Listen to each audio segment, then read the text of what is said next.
It appears that my video of last week sparked a shopping frenzy, and that was not the objective of talking to you about an app called TEMU. Now let me take this discussion one step further.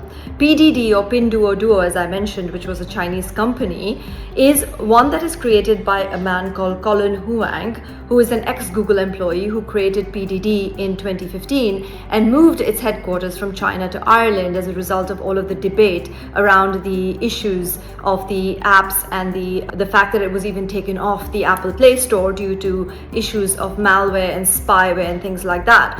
Now, there has been the Center of Strategic Thinking and Studies. There has been a court case as well that's been filed against TEMU, and the reasons for these are the studies have shown by app developers and by software engineers and researchers that perhaps the app we're talking about has a spyware or a malware, so it's almost like a parasite, and it tries to take all of the information from your phone. It can potentially read messages on your phone. It can potentially do a lot of things that an app which should be a regular shopping app should not be able to do, and it's almost able to change its code like a chameleon.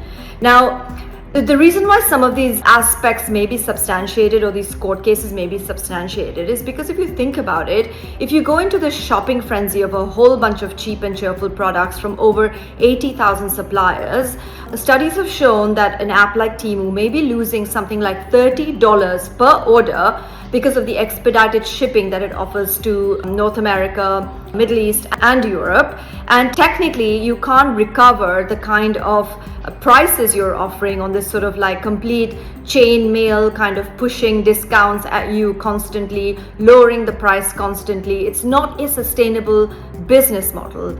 So if you're an app selling a whole bunch of products and it's not a sustainable business model, and you're potentially losing money because of the amount of ad revenue as well as the the shipping costs, as I mentioned, then what is the real purpose behind it?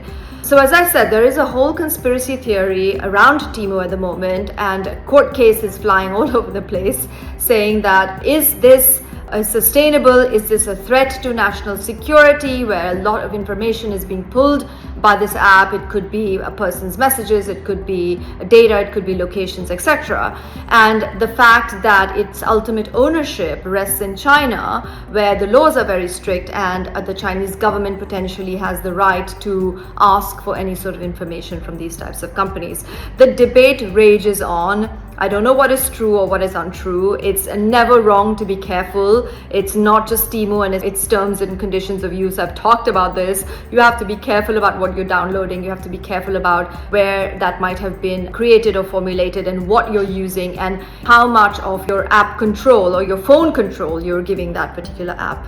So please, the reason was not to start the shopping frenzy. The reason was to give you an insight amongst effectively almost a takeover of a lot of cheap and cheerful shop like a billionaire apps that seem extremely attractive at first, but they have potential undercurrents and repercussions. And let's just wait to see if this conspiracy theory is ever proved.